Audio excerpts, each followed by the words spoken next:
Hop, endi sizlar bilan programmalarni o'chirishni va o'rnatishni o'rganib olamiz. Hozir birinchi men sizlarga shudayna ziplangan papkalar borki, shularni programmasi bor edi. Shuni ustanovka etishni ko'rsataman. Yo'q, boshda o'chirishni ko'rsataman, keyin ustanovka etib ko'ramiz. Xo'p, o'chirishni nechab o'chiramiz? Ikki xil yo'li bor. Birinchisi, bu yerda pust belgisini bosamiz. Bu yerda настройки bo'limi bor, parametri. Parametrga kiraman. Bu yerda приложение. Приложение bosdim. Bu yerda endi men WinRAR deganni qarayman. W bilan yozilgan bo'ladi. Yana WinRAR 64 lik. Udalitni bosaman bu yerdan. Shunda o'chiramiz yana birinchi yo'l. Bu yerda udalitni bossam o'chadi. Ikkinchi yo'l endi biza tak mo'y kompyuterga kiramiz. Dan bir marta backspace ni bosamiz. Backspace dani bu tak hozir chiqsin. Backspace ni shu knopka. Shu yuqorida turibdi-ku. Yana strelka ko'z turibdi klaviaturamizda. Shuna kirgandan keyin bir marta backspace ni bosaman, bizlarga kerak bo'ladi panel управления. Agar bu bizning bu yerda monitorimizda bo'lsa, rабочий stolimizda bo'lsa, bu yerdan kirsak ham bo'ladi. Agar u yerdan topolmasak, bu yerdan topib bilmasak, shu mo'y kompyuterga kiramiz. Tayanch bir marta backspace ni bosamiz. Bu yerdan ham chiqadi panel управления. Buni ichiga giraman. Bunda menda yana qarasangiz kategoriya bo'yicha chiqib turibdi. Kimdadir imning ko'rinishi bo'lsin. Bu yerda yana просмотр degani bor. Kategoriya bosaman. Bu yerda yana крупные значки.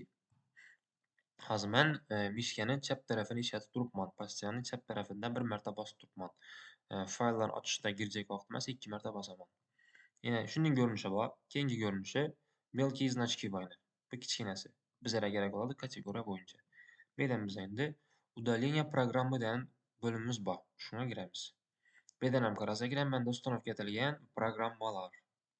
Biz hamma programmani o'chiramiz bu yerdan. Bizlar bo'lgan hozir xo'p WinRARni o'chiramiz. Удалить. Mana saketdan ham WinRARni o'chiracakmisiz? Da. Bo'ldi. Для завершения удаления WinRAR необходимо перезагрузить компьютер. O'chgani uchun endi bir marta перезагрузка baring deb turibdi, lekin bizga barimiz kerakmaydi. Obnovish etib ko'ramiz bularni. Xo'p, endi men hozir WinRARni ustanovka etishni ko'rsataman. Men hozir bu yerda kanalim bor. Kanalimda shuda pinda nima bo'yni dasturlar hammasini yozib qo'yibman. Bu yerda endi WinRAR deganni qaraymiz. WinRAR. Bu yerda WinRAR. Bunday ekan, WinRAR zip RAR arxivdan chiqarish. Shuni ustiga bossagina programmasi chiqadi. Hozir buni skачать etib olsin. Keyin bu yerda ustiga bir marta bossak, shundan chiqadi. Bu yerdan ham запустить ni bosamiz. Hozir bizlar ochib beradi. Mana shunday bo'lim chiqdi. Bu yerda endi bu условиялari bor. Bularni o'qib chiqsak bo'ladi.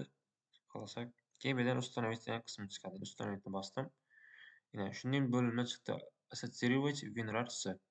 Shuni zip RAR faylini shunday ochib beradi bu. Biz bu yerdan OK ni bosamiz. Уже bo'ldi. Keyin готово. Shuni papkasalarni bundan chiqib ketaveramiz, kerakmaydi bizlarga. Bizdan WinRAR programmasi bor, ustanovka etish shunday. Ustanovka etgan vaqtimiz shuni ko'rish kerak. Ko'rib yerdan dalya готовoni bosib ketmasak kerak. Yandex ustanovka etib beraymi, shunday bo'limlar ham chiqadi. Hozir uni ham ko'rib chiqamiz.